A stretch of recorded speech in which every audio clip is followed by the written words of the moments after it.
बिस्मिल्लाहिर्रहमानिर्रहीम। आज मैं आपको एक आदमी की कहानी सुनाने वाला हूं जिसे सारी दुनिया पागल कहती थी। दुनिया कहती थी कि इससे बड़ा कोई बेवकूफ नहीं है। लेकिन इस बेवकूफ पागल इंसान ने अपनी जिंदगी में क्या कुछ कर दिखाया है, इसका भी यकीन नहीं होता। एक दफा क्या हुआ कि एक उस्ताद ने उसकी वालिदा को अपने स्कूल में बुलाया। उस्ताद ने कहा कि आपका बच्चा कभी नहीं पढ़ सकता। इसको जो मर्जी समझा लो, जैसा मर्जी करवा लो, ये कुछ नहीं कर सकता। ये तो सारा दिन क्लास में सोया रहता है और कोई काम नहीं करता। आपने इस बच्चे की माँ की बहुत बेइज्जती की और कहा कि इस बच्चे को ले जाओ और जाके कोई काम करवाओ। ये कभी नहीं पढ़ सकता। इसकी माँ उस बच्चे को घर ले आई और उसे खुद ही पढ़ाना शुरू कर दिया। लेकिन वो बच्चा फिर भी नहीं पढ़ता था। इस बच्चे के साथ वाले बच्चे इसे बेवकूफ समझने लगे और उसकी बेवकूफी का अंदाजा इस बात से लगाएं कि एक दफा उसने एक चिड़िया को देखा जो कीड़े मकोड़े खा रही थी। उस बच्चे ने सोचा कि शायद ये कीड़े मकोड़े खाते हैं इसलिए उड़ती है। इसके जहन में आया कि अगर इंसान भी कीड़े मकोड़े खाएं तो वो भी उड़ सकते हैं। तो उस बच्चे ने बहुत सारे कीड़े मकोड़े इकट्ठे किए और उनको मसल मसल कर उनका जूस बनाया और अपने साथ वाले दोस्त को पिलाया। उसने सोचा कि शायद उसने अब जूस पी लिया है और शायद ये भी उड़ना शुरू कर देगा। लेकिन उसका दूसरा दोस्त बीमार हो गया। जब उसकी माँ को पता चला कि इस बच्चे को इस तरह जूस पिलाया गया है कीड़े मकोड़ों का, तो उसने इस बच्चे की बहुत बेइज्जती की। उस वक्त के लोग इसको मुकम्मल बेवकूफ समझते थे। इस बेवकूफ का नाम था थॉमस एडिसन। इस पागल बच्चे ने अपनी 84 साल की जिंदगी में 1004 चीजें ईजाद की, जिसमें से उसकी चंद मशहूर इजादात हैं: फोनोग्राफ, फिल्म में आवाज भरना, मूवी कैमरा, बीटास्कोप, कार्बन माइक्रोफोन और आखिरी बल्ब जो आज हमारे घरों में इस्तेमाल होता है। इसको इसी ने इजाद किया था। अब वापस हम उसकी जिंदगी की तरफ आते हैं। कारनामे बाद में डिस्कस करेंगे। अब चूंकि ये पढ़ता तो था नहीं, तो उसकी वालदा ने इसको अखबार बेचने लगा दिया। ये जाके ट्रेन में लोगों को अखबार बेचता था। उस वक्त इसकी उम्र 12 साल थी। इसने स्कूल को अलविदा कह दिया था। बाद में अखबार के साथ साथ उसने सब्जियां भी बेचना शुरू की। थॉमस एडिसन ये बच्चा कुछ नया करना चाहता था। इसको जितने पैसे मिलते थे वो किसी नए एक्सपेरिमेंट में खर्च कर देता, क्योंकि उसका सारा दिन गुजरता था कि ट्रेन में सब्जियां बेचने में या फिर अखबार बेचने में। तो ये टीन के खाली डब्बों में अपने एक्सपेरिमेंट किया करता था। एक दफा उसका एक एक्सपेरिमेंट गलत हो गया। ट्रेन के आखिरी डब्बे में आग लग गई। वो आग तो बुझा दी गई, लेकिन इसके मालिक ने थॉमस एडिसन के मुंह पर एक ऐसा थप्पड़ मारा कि उसको सुनाई देना कम पड़ गया। एक और बड़ी अजीब बात, थप्पड़ खाने के बाद वो बड़ा खुश हो गया। उसने कहा, चलो ठीक है, अब जो लोग बकबक करते थे वो नहीं सुनेगी और जो मर्जी बोलते रहे, मेरे उनसे ताल्लुकात खत्म हो गए। उसके बाद उसने एक फैक्ट्री में काम करना शुरू किया।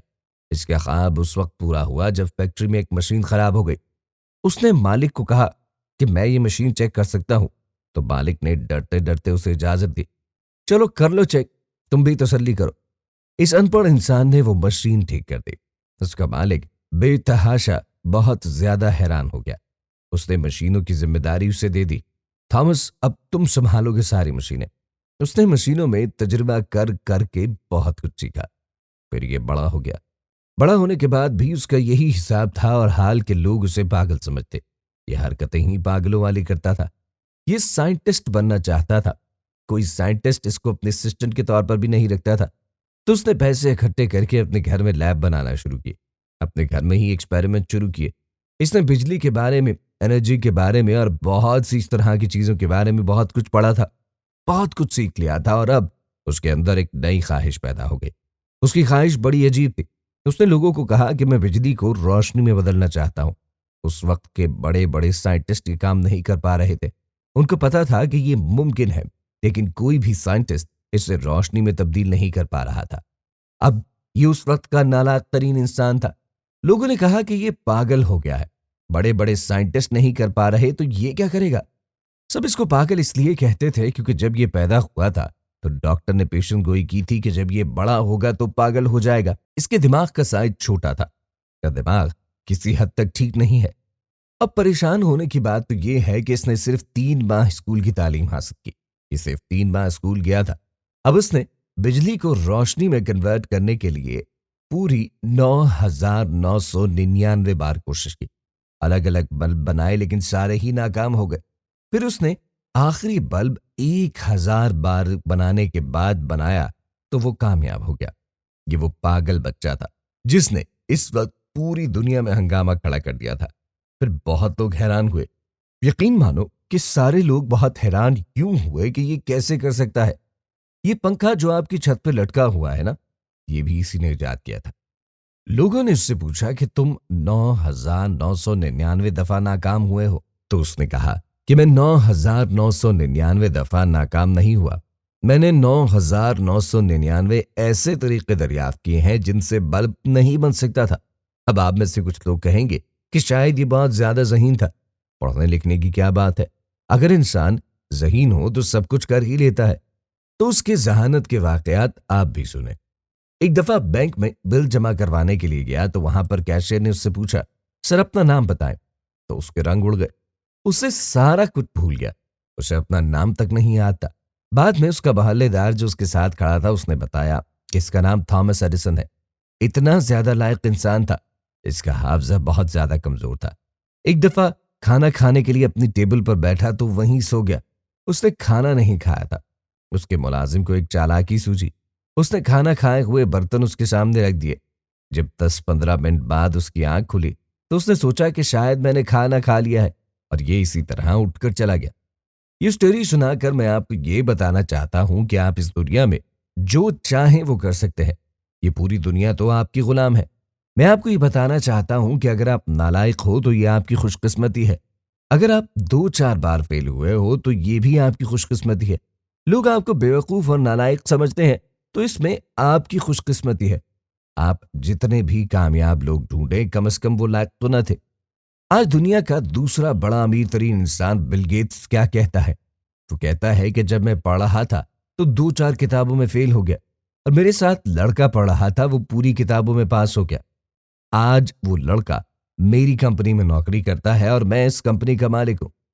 मैं आपको एक हकीकत बताना चाहता हूं, वो भी सिर्फ 2 लाइनों में। कामयाब और लायक इंसान में सिर्फ एक चीज कॉमन होती है, वो हमेशा सीखते रहते हैं। देखें, पढ़ते नहीं हैं, वो पढ़ते नहीं हैं बल्कि सीखते रहते हैं। मुझे यकीन है कि आप थॉमस एडिसन से ज्यादा नालायक ना होंगे। आपका हाफजा भी उससे ज्यादा कमजोर ना होगा, तो फिर आप क्यों कुछ नहीं करते? देखिए, किसी का नौकर बनकर नौकरी करना ये कोई अच्छी बात नहीं, कुछ नया करने की बात है। हमेशा सीखते रहा करें। इस तरह जिस तरह आपको इस वीडियो में सीखने के लिए मिला कि दुनिया में हर इंसान जो चाहे वो कर सकता है, और मैं सारी वीडियोस बनाता ही इसलिए हूं कि आप सीखते रहो। अगर आप सीखते रहोगे तो कामयाबी, बल्कि कामयाबी तो एक बहुत छोटी सी बात है। थॉमस एडिसन कहा करता था कि किसी चीज में नाकाम होने के बाद एक बार कोशिश फिर कर लिया करो।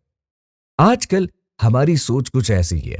कहते हैं कि जो कुछ भी आता है दुनिया से उसे लेते जाओ, खींच लो जो भी मिलता है इस दुनिया से। अब मेरी एक बात जरा गौर से सुने। ये दुनिया उनको याद रखती है जो दुनिया को कुछ देते हैं।